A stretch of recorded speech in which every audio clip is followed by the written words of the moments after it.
আমার জীবনে কিছু কিছু জ্ঞান পাপি আছে যারা হচ্ছে গিয়ে আমার খুশিতে প্রচুর তাদের কষ্ট হয়। কেন? এই কোনো মানে আনাদের কোনো রিজন নেই। রিজনটা হচ্ছে আমি দুঃখে থাকলে তারা আমাকে সহানুভূতি দেখাতে পারে যে তুমি চিন্তা করছো কেন, আমি তো তোমার পাশে আছি, তুমি মেন্টালি বলো, তুমি কি বলে তারপর যে কোনো কারণে ধরো টাকা পয়সার প্রয়োজন হলো বা অন্য কিছু, আমি তোমার সর্বদা পাশে আছি। ঠিক এই কারণে তারা আমাকে সহানুভূতি দিতে পারে, এই কারণে তারা আমাকে কষ্টে দেখতে ভালোবাসে। তারা আমাকে খুশি দেখলে এতটাই চলে যে আমাকে সে মেসেজই করে ফেলে যে দেখে তো মনে হচ্ছে ভালোই খুশি আছো, কে বলবে তোমাকে যে তুমি কষ্টে আছো।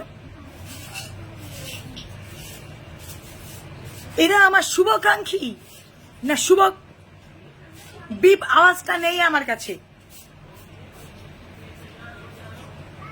কোথায় চাইবে যে না আমি খুশি আছি, না এতদিন পরে তোমাকে খুশি দেখেছি আমার ভালো লেগেছে, না দরকার নেই।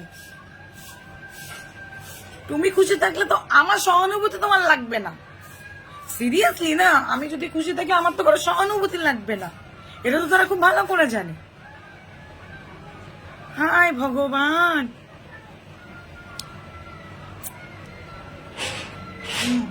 মানুষের মন বোঝা জীবনে সোজা নয়, জীবনে নয়। মানে কি ভাবে আর কি অ্যাকচুয়ালি আমি না বুঝে ফেলি মনে কি আছে, এটা আমার দোষ, তাদের কোনো দোষ নেই এতে।